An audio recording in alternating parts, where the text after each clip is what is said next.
Bonjour à toi, jeune Padawan, et bienvenue dans les archives de la Force. Je suis le maître Jedi Monir, et suis ici pour te faire découvrir les merveilles de notre galaxie. J'espère pouvoir t'en apprendre le plus possible avec mon acolyte si présent. Salut à toutes et à tous, je suis Morias, et vous voici donc dans le premier épisode des Archives de la Force, la principale émission de cette chaîne concernant Star Wars. Si le maître Jedi Monir est ici pour vous enseigner les voies de la Force, ainsi que les grands événements de la galaxie, je suis ici pour rajouter quelques petites précisions concernant les œuvres dans lesquelles vous pouvez trouver les événements en question, mais aussi pour vous faire part de quelques détails sur notre monde à nous vis-à-vis de Star Wars. Mais trêve de bavardage, commençons. Et quoi de mieux pour commencer à parler de notre galaxie que de vous présenter la Force ? C'est la croyance sur laquelle repose l'entièreté de nos mondes. La Force est responsable de nombreux événements bien heureux comme tragiques. La Force ? Oui, la Force qui donne au chevalier Jedi son pouvoir. C'est une sorte de fluide créé par tout être vivant, une énergie qui nous entoure et nous pénètre et qui maintient la galaxie en un tout unique. Cette définition de la Force est l'une des plus connues à travers la galaxie. Le maître Obi-Wan Kenobi la résume finalement assez bien au jeune fermier Luke qui est venu le trouver. Cette définition peut sembler vague, mais c'est tout à fait normal, le concept même de la Force n'étant pas totalement connu. Vous verrez par la suite que nous, les Jedi, ne nous entendons pas forcément sur les concepts de la Force. Il existe des divergences d'opinion entre les différentes organisations de la Force. Oui, l'énergie d'un Jedi émane de la Force. Mais méfie-toi du côté obscur. La colère, la peur, l'agression forment le côté obscur de la Force. Elle se répand facilement, prompte à te rejoindre dans le combat. Si une seule fois tu t'engages du côté obscur, à jamais, il dominera ton destin et te consumera. Vous devez sans doute savoir que la Force est divisée en deux parties distinctes, le côté obscur et la lumière. Il est intéressant de noter que le terme de lumière n'est utilisé que depuis l'épisode 7, le réveil de la Force. Avant cela, les films, romans et autres produits dérivés ne parlaient que de la Force et de son côté obscur, sans jamais mentionner le mot lumière. Ces deux grandes écoles de la Force, que l'on pourrait penser radicalement opposées, ne sont en fait différentes que d'un seul point de vue. La façon dont on se doit d'utiliser les pouvoirs qui nous sont conférés.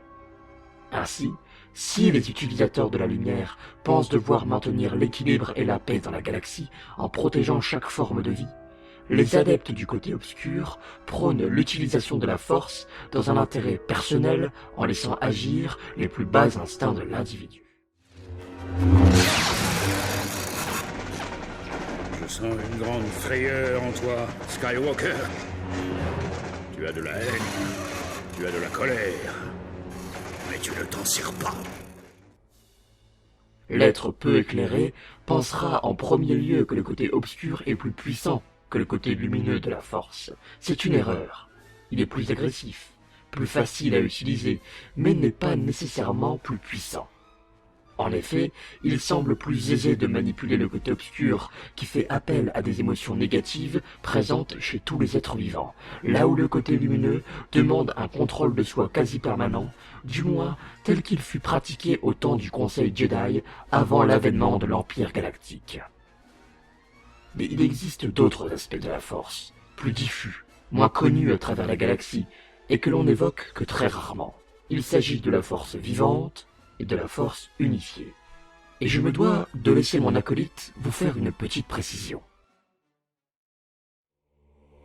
Comme vous le savez sûrement, Lucasfilm a été racheté par Disney fin 2012. Une grande décision de Disney a été de supprimer la quasi-totalité de l'univers étendu d'alors. L'univers étendu était composé de tous les romans, toutes les bandes dessinées et tous les produits dérivés qui venaient ajouter quelque chose à l'univers des films. De nombreux fans ont crié au scandale, mais cette décision est de mon point de vue importante afin que les réalisateurs, auteurs et dessinateurs qui vont désormais œuvrer sur Star Wars puissent avoir une plus grande liberté créative tout en rendant hommage à l'ancien univers étendu, voire même en reprenant les meilleurs éléments. L'ancien univers étendu est désormais appelé Univers Legends et l'actuel est simplement appelé Univers étendu. À partir de maintenant, chaque fois que moi ou le maître Monir allons évoquer un élément de l'univers Legends, il y aura cette petite bannière présente sur la vidéo. Si un élément de l'univers Legends n'a pas encore été confirmé comme étant de retour officiellement dans l'univers étendu, alors nous la considérerons comme Legends. Voilà.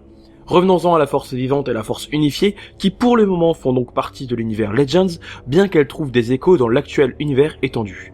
Je vous laisse, maître Monir. La force vivante et la force unifiée ne sont pas nécessairement opposées au côté obscur ou à la lumière. Il ne s'agit que d'un embranchement, une croyance quant à la nature même de la force. Ainsi, les partisans de la force unifiée ou force unificatrice pensent que leur rapport à la force repose sur une communion permanente de leur esprit avec celle-ci. L'individu reste à l'écoute de la force et se doit de choisir la meilleure décision possible en analysant le passé et le futur. Selon les croyants de la force unifiée, la force est un être à part entière et l'on se doit d'être à son écoute. Il s'agit d'une philosophie qui fut partagée par la plupart des Jedi membres du Conseil. En effet, les maîtres Mace Windu ou Maître Yoda souhaitaient lire l'avenir, méditant pour être en lien avec la Force afin de percevoir le destin de notre galaxie. Le côté obscur de la Force trouble tout. Impossible à prédire. Et l'avenir... La Force vivante est une philosophie bien moins restrictive, car elle permet davantage le libre arbitre, là où l'ordre Jedi privilégiait le contrôle de soi afin de maintenir la paix et la sécurité. Ses partisans défendent une vision basée sur l'instinct, l'action et la réaction. Le moment présent est plus important que le passé et l'avenir. Ce courant prône une vision de la force radicalement opposée à celle de la force unifiée. En effet, selon ses adeptes, la force découle directement des êtres vivants et ce sont eux qui lui donnent sa puissance. La force n'existe pas en tant que telle, il s'agit de l'ensemble des êtres vivants de la galaxie. De plus, les croyants en la force vivante affirment que l'appartenance au côté lumineux ou obscur n'est qu'un choix idéologique, lié à l'individu lui-même et à son vécu. La force vivante est un courant minoritaire chez l'ordre Jedi, mais qui est assez répandu chez les Jedi sombres, Jedi-Iri, voire même les Sith. Il existe quelques Jedi qui furent partisans de la force vivante, comme Qui-Gon Jinn, le maître d'Obi-Wan Kenobi. Concernant le maître Yoda, il est possible que la chute de la République et l'avènement de l'Empire galactique le fassent réfléchir quant à la nature même de la force et quant à ses erreurs. Ainsi, en exil sur la planète Dagobah, il se mit peu à peu à croire en des préceptes plus proches de la force vivante qu'il enseigna par la suite à Luke Skywalker. Ne te focalise pas sur tes inquiétudes, Obi-Wan. Ton esprit doit rester concentré sur ce qui se joue ici et maintenant. Mais Maître Yoda a dit que je devais être attentif au futur. Mais pas aux dépens de l'instant présent. Ton esprit doit être attentif à la force, jeune Padawan. Oui, Maître. Sachez enfin que ces 4 aspects de la force ne sont pas clairement délimités.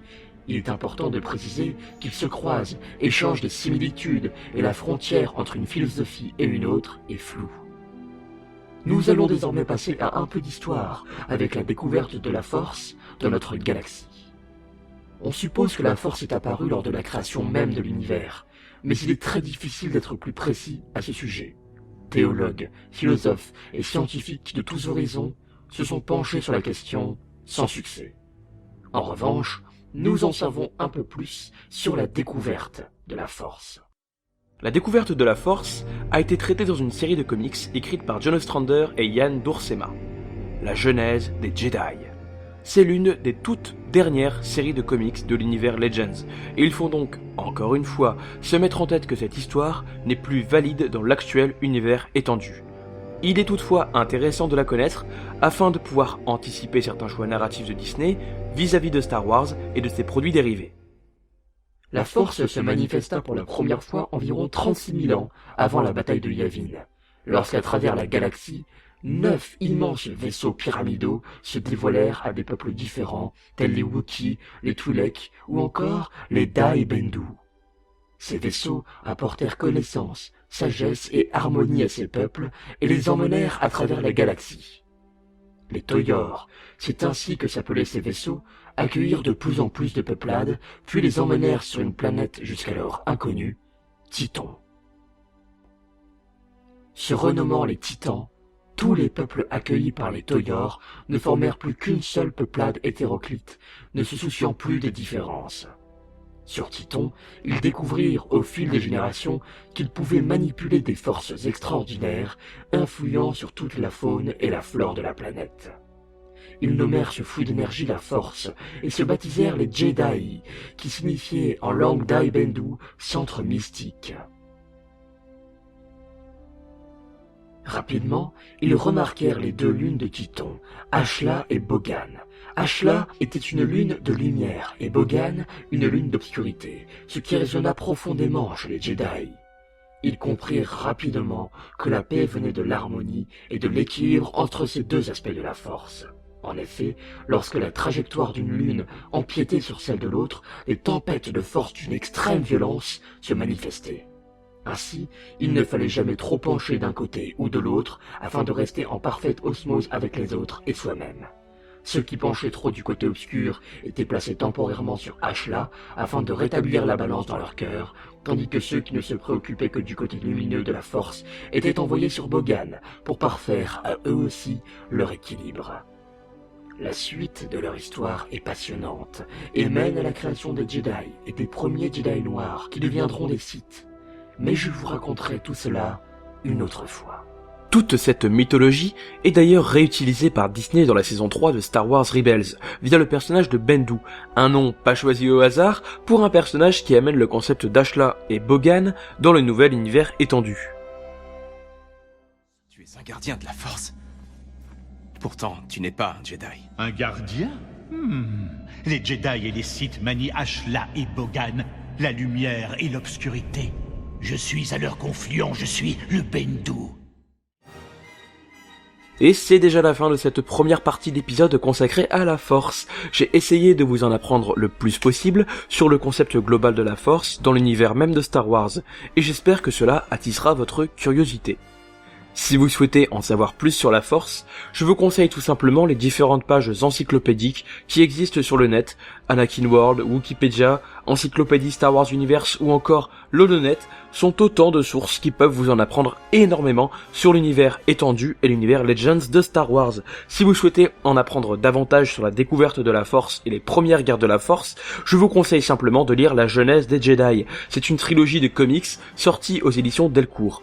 Il me semble qu'ils sont encore disponibles en magasin ou sur internet s'ils ne le sont pas, et même s'ils ne sont pas parfaits, ils forment une bonne histoire dans une époque que l'on n'a pas l'habitude de voir dans Star Wars. Je tenais également à vous informer du fait que la suite de l'histoire racontée ici par le maître Jedi Monir sera racontée non pas dans un épisode des Archives de la Force, mais dans un épisode de Star Wars Récit. En effet, cet épisode des Archives de la Force est surtout là pour vous présenter le concept global de la Force puis l'analyser dans la deuxième partie, et je ne vois pas vraiment d'intérêt à analyser les guerres de la Force, si ce n'est en faisant une critique de la jeunesse des Jedi, ce que je ferai certainement plus tard. Rendez-vous donc très bientôt pour la suite de cette histoire dans le premier épisode de Star Wars Récit. Voilà, j'espère que vous avez aimé cette vidéo. En tout cas, moi j'ai pris beaucoup de plaisir à la faire. N'hésitez pas à vous abonner à la chaîne, à aimer la vidéo ou à la partager, c'est le plus important pour faire découvrir tout l'univers Star Wars autour de vous. La prochaine vidéo sera donc la seconde partie de l'épisode consacré à la Force, et je parlerai de sa création, c'est-à-dire des différentes influences qui ont mené George Lucas à la créer de cette façon-là, ainsi que sa résonance dans le monde réel. Une seconde partie un peu plus terre-à-terre donc, j'espère que vous aimerez. Allez, d'ici là, je vous souhaite à tous une bonne continuation, et n'oubliez pas... May the Force be with you.